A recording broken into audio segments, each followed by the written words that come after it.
3, 2, 1...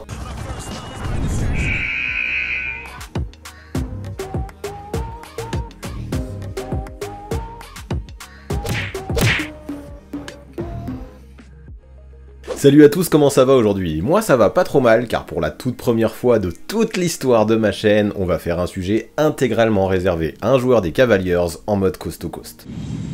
Oui, mercredi sur Twitch, vous avez voté en masse pour que je parle de Darius Garland, et je peux le comprendre. Cette saison, le meneur et son équipe ont atteint un niveau que personne, même pas les plus optimistes, n'attendait. Et là, pour la première fois depuis le départ de LeBron James, il y a une vraie hype autour de Cleveland, et ça me plaît bien ça. Mais justement, ce buzz autour de Darius Garland, qui sort de sa première sélection All-Star, est-il réellement mérité? Quel est le véritable niveau du meneur de jeu? Fait-il déjà partie de l'élite? Peut-il l'atteindre? Eh bien, c'est parti, c'est bien à toutes ces questions qu'on va essayer de répondre dans ce nouveau Coast to Coast.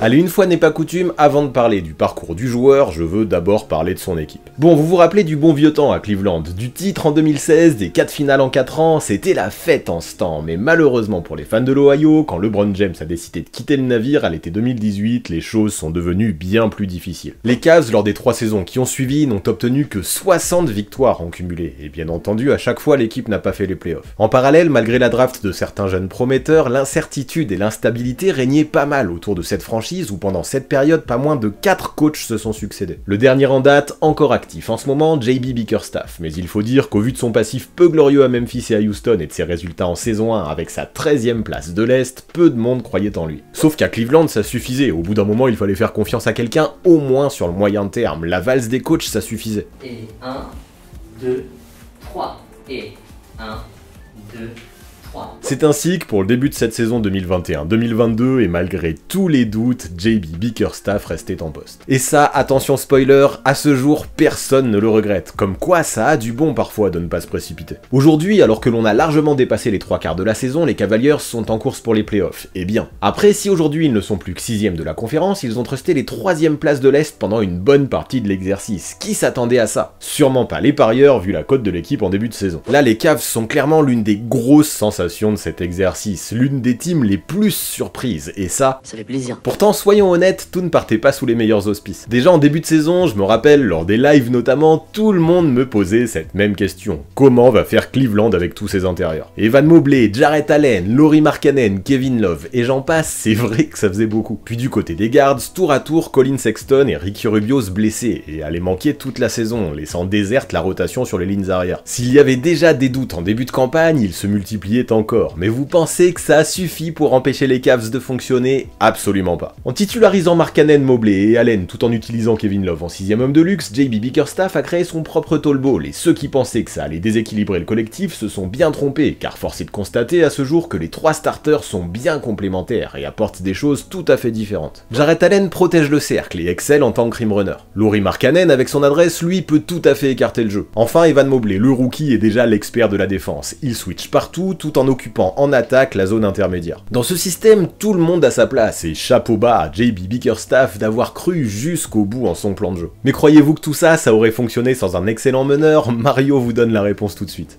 Non. Darius Garland, héros de notre vidéo du jour, a endossé ce rôle à la perfection. Mieux encore, il a toujours cru au système de son coach, mais aussi en la complémentarité des 3 bigs. J'ai toujours su que ça allait fonctionner. Quand on est arrivé au training camp, après avoir recruté Lauri et drafté Evan, je me suis tout de suite dit que ça allait être quelque chose de spécial. Lauri nous avait déjà punis avec plein de points quand il jouait aux Bulls, et je savais qu'il pouvait vraiment écarter le jeu. Puis j'avais vu aussi comment Evan pouvait être dominant dans la raquette en Summer League avec un super toucher près du cercle, tout en ayant un immense impact défensif. Concernant Jarrett, nous savions déjà tous depuis l'an dernier ce qu'il pouvait faire, alors à l'ouverture du training camp, je savais que ça allait le faire. Et oui, à Cleveland maintenant c'est simple, tout le groupe veut écrire sa propre histoire et chasser définitivement le fantôme du King LeBron James. Toute la ville est derrière les joueurs, ça s'est vu lors du All-Star Weekend et ces derniers le rendent très bien aux fans. Les Cavs jouent avec une énergie et une fougue contagieuse et l'enthousiasme qui règne autour de cette équipe atteint des sommets. Quel vent de fraîcheur! Par contre, si on fait le bilan aujourd'hui, soyons francs encore une fois, les montagnes russes continuent. Caris Levert est arrivé avant la deadline, ce qui a réjoui tout le monde, tant dans cette team il pouvait être la pièce manquante. Souci, il s'est vite blessé au pied, encore, et même si là il vient de faire son retour, il faut évidemment lui laisser un petit temps d'adaptation avant de le voir performer comme il est capable de le faire. En parallèle, Jarrett Allen s'est fracturé un doigt récemment et laisse un gros trou dans la raquette. Ça en fait des déboires dans cette jeune équipe, à tel point que j'ai enlevé mon pull, ça me donne chaud. Et pourtant là, malgré une série de moins bien, qui dure depuis le All-Star Break, les Cavs sont toujours là. Pour ça, on peut féliciter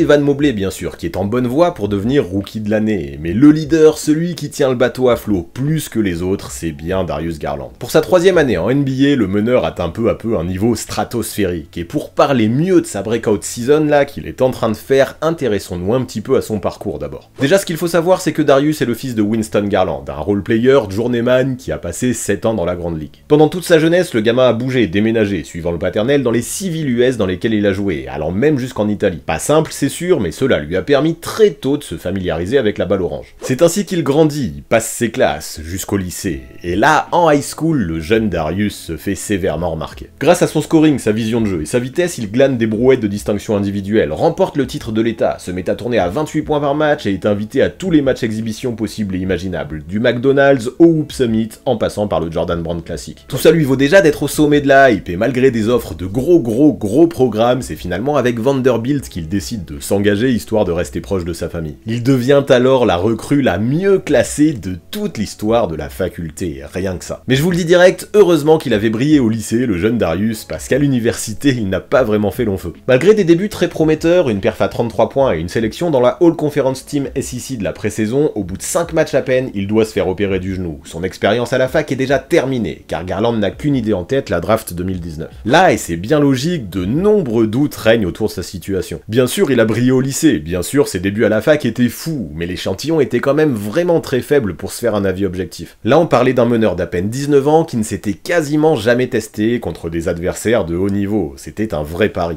Et pourtant, ça n'empêche pas les Cavaliers de se mouiller, et au vu de leur situation de reconstruction après le départ de LeBron James, il y avait quoi à perdre de toute façon. L'équipe de l'Ohio sélectionne donc le meneur avec le pick 5, et en fait directement un titulaire, let's go. Et là, le moins que l'on puisse dire, c'est que la progression du jeune joueur est juste ultra constante. À chaque saison, il a augmenté sa moyenne de points, de passes, de rebonds, et même ses pourcentages au tir. Son impact dans le jeu et sa très grosse prise de maturité sont aujourd'hui très visibles. Pourtant, lors de sa saison rookie, le gamin très maladroit passait déjà pour un bust aux yeux de certains. Son côté ultra frêle qui s'effondrait dans la peinture au contact nourrissait complètement les haters. Il avait l'air lent, probablement en raison de son genou pas encore remis, et ses déchets se multipliaient. Défensivement, il n'arrivait pas à suivre les cadences, et en attaque, beaucoup de ses choix étaient très suspects, et malheureusement on le sait, les réputations peuvent très vite se faire dans la grande ligue. C'est ainsi que tout de suite on lui a collé l'étiquette d'un joueur absolument pas NBA ready, sauf que Garland a su profiter de la pandémie pour se développer, travailler sur son corps et sa maturité. Et ça se voit, cette année il a fini All-Star et a brillé devant son public. Sa sélection était juste amplement méritée. En quelques mois, il a réalisé son premier triple-double tout en réalisant de gros records en carrière, avec une pointe à 19 passes face aux Sixers et une autre plus récente à 41 points face aux Pacers. Ça commence à parler très sérieusement là, non? Why so serious?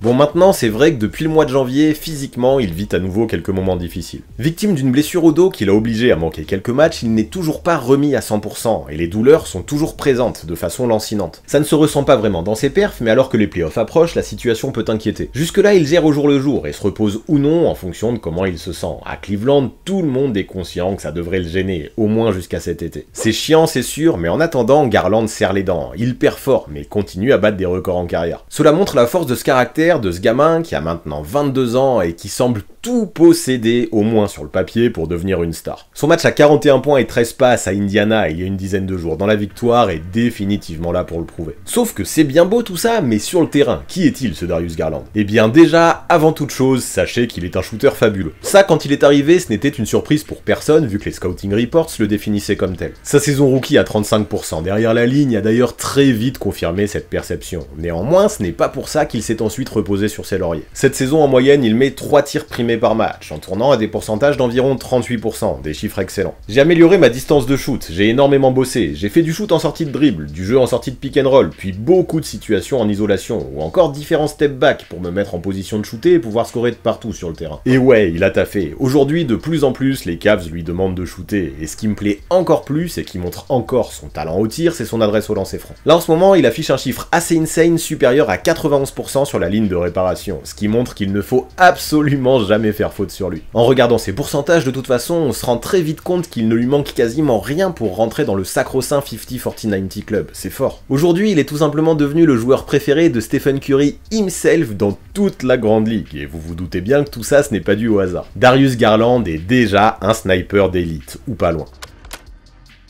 Cependant, c'est utile d'être une machine à shooter quand on veut devenir un meneur superstar, mais ça ne suffit pas. Et tant mieux, car Darius Garland est également un as du playmaking. Le joueur a fait d'énormes progrès dans le pick and roll, sur sa gestion du ballon, et plus le temps passe et plus il trouve un équilibre stable entre le scoring et la création pour les autres. C'est ça aussi qui lui a permis d'atteindre une nouvelle dimension récemment. En tournant à plus de 8 passes par match, il est l'un des pions essentiels de la bonne saison de Cleveland, et on ne peut que le féliciter pour ça. A chaque fois qu'on arrive dans la raquette, je cherche à envoyer une passe lobée. Je ne pense pas que quelqu'un puisse aller les chercher comme Jarrett Allen ou Evan Mobley, alors je vais juste la lancer en l'air et ils vont la claquer dans le cercle. Parfois, Jarrett s'embrouille avec mes flotteurs et mes passes lobées, du coup j'essaie de lancer le ballon tardivement pour que le défenseur s'avance. Je lâche mes passes super tard. Comme on le disait plus tôt, si le tall ball de Bickerstaff fonctionne, c'est que Garland joue parfaitement le rôle de rampe de lancement. Tout ce qu'il fait est fluide, réfléchi, et il arrive désormais à bien plus prendre son temps que lors de sa saison rookie. Ça lui permet de lire les défenses, de soigner son jeu et de servir ses coéquipiers comme personne. Aujourd'hui, il se comporte en véritable floor général, connaît les tendances de ses potes, anticipe les cuts et les trouve toujours dans les bons espaces et les bons timings. Mais en fait, ce dont on ne se rend pas compte, c'est que si Garland arrive à conserver la balle comme il le fait, et à balancer de tels pull-ups, c'est que son handle est juste exceptionnel. Allier vivacité et dribble dans tous les sens comme il le fait, en agrémentant tout ça d'un brin de malice, c'est quand même propre. Il est un meneur définitivement capable de créer la séparation et de désarçonner la plupart de ses vis-à-vis, j'aime beaucoup. Avec ça, sans forcer, il peut accéder à la zone intermédiaire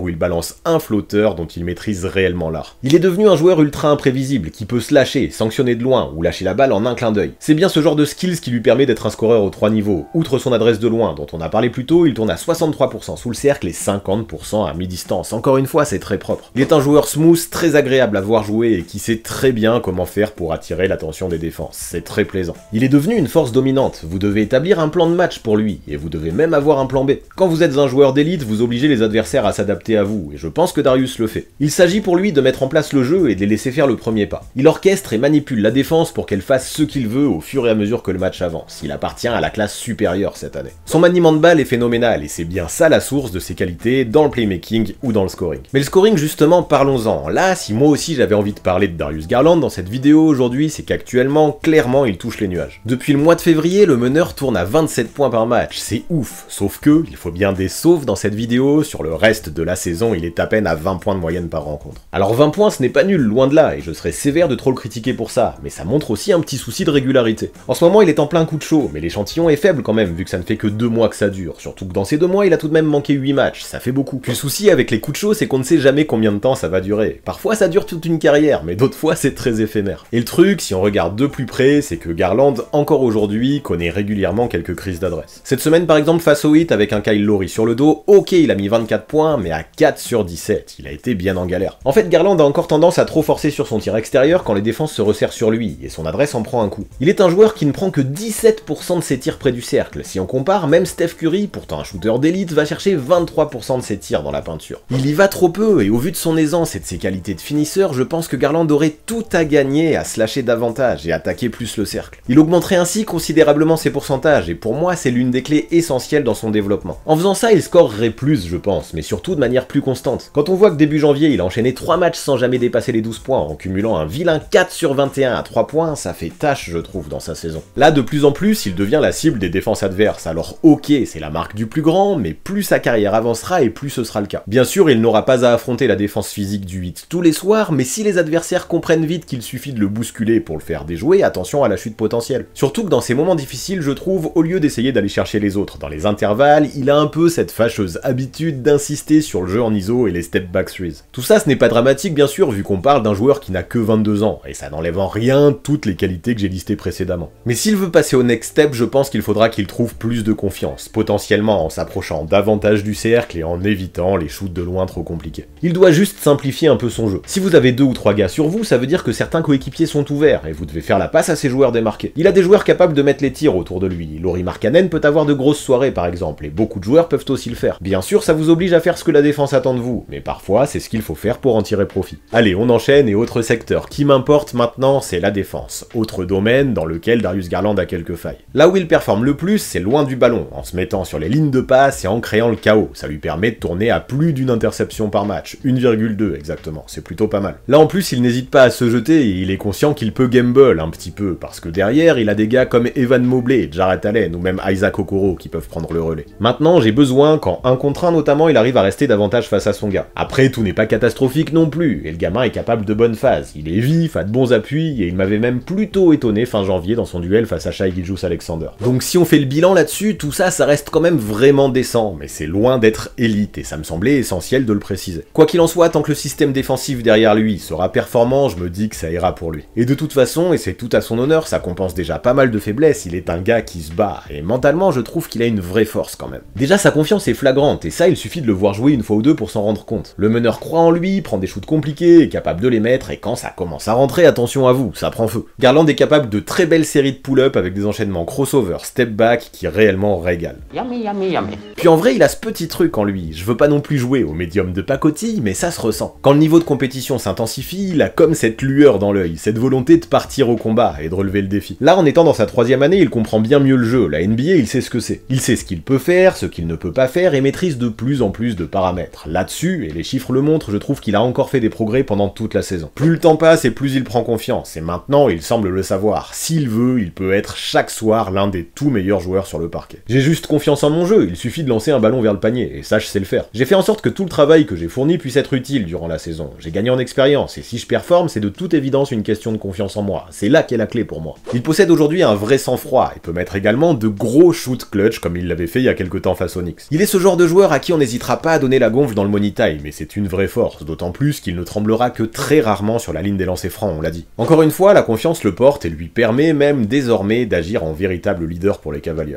Déjà forcément, par ses performances et son poste de meneur, ce statut lui revient de fait. Mais ce qui me plaît, c'est que dans son attitude, je trouve qu'il grandit vraiment. Aujourd'hui, il n'hésite plus à donner de la voix, à lancer les systèmes et à placer ses coéquipiers. Evan Mobley a même dit récemment qu'il considérait Darius Garland comme son vétéran, ça montre son charisme. Puis si vous rematez ses matchs rookies, et là je l'ai fait récemment, vous verrez que son évolution est flagrante. En fait, il ne parlait quasiment jamais sur le terrain avant. Aujourd'hui, il passe son temps à communiquer, à faire des gestes, et agit en petit chef qui fera tout pour la win. C'est super intéressant tout ça. Mais en parallèle, et ça c'est cool aussi, il reste très humble, il est très à l'écoute des coachs, mais aussi à l'écoute des joueurs plus expérimentés. Là en ce moment, par exemple, il apprend Rajon Rondo, il y a pire comme mentor, et son expérience du titre, comme celle de Kevin Love, l'aideront c'est sûr à aller de l'avant. En vrai, il est un gros bosseur, qui sait rallier ses troupes, les pousse vers l'excellence, toujours avec le sourire, tout en étant le garant d'une certaine culture de la win. Tous les retours quant à la personnalité de Garland sont juste ultra positifs, il est apprécié et appréciable, et est clairement un gars qui donne envie de le suivre. Je suis quelqu'un qui aime sourire, qui apprécie de prendre le temps de connaître les gens, et j'essaie d'être quelqu'un qui rassemble. Ça se transfère sur le parquet où j'aime faire en sorte d'impliquer mes coéquipiers, en communiquant tout le temps. J'aime aussi apporter une touche de show dans mon jeu, une touche d'amour, et je pense que vous pouvez le voir cette saison. Je pense que c'est pour ça que pas mal de monde gravite autour de moi, sur et en dehors du terrain. Talent, sourire, humilité, leadership, communication. Darius Garland semble posséder tous les ingrédients pour nous faire un très bon cocktail.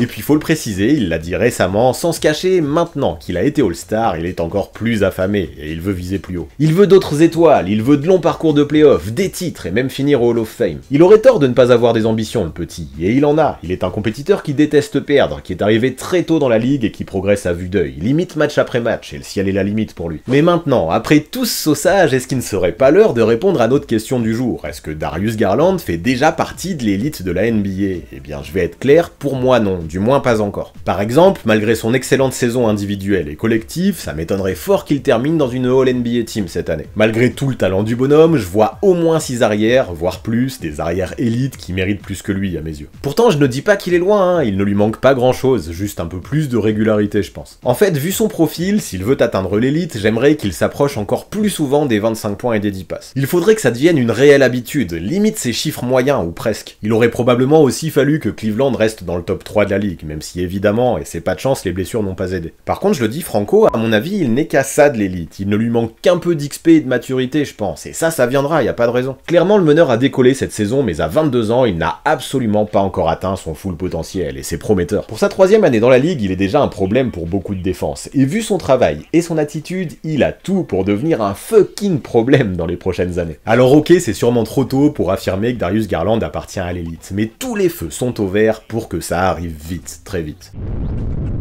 Voilà pour ce qui est de Darius Garland, voilà pour ce qui est de ce nouveau Coast to Coast. Vous en pensez quoi, vous? Fait-il partie de l'élite? Pas encore? Terminera-t-il All-NBA cette saison? Et si ce n'est pas le cas, qu'est-ce qui lui manque pour ça? Dites-moi tout ça en commentaire, j'aime toujours autant passer du temps à lire vos avis. Pour voir sa fin de saison et ses playoffs, de toute façon, il n'y a qu'une seule solution, et vous la connaissez, le NBA League Pass. Et vu que j'ai un lien dans la description qui vous propose tout ça à un prix cassé inférieur à 55 €, vous auriez quand même tort de vous priver.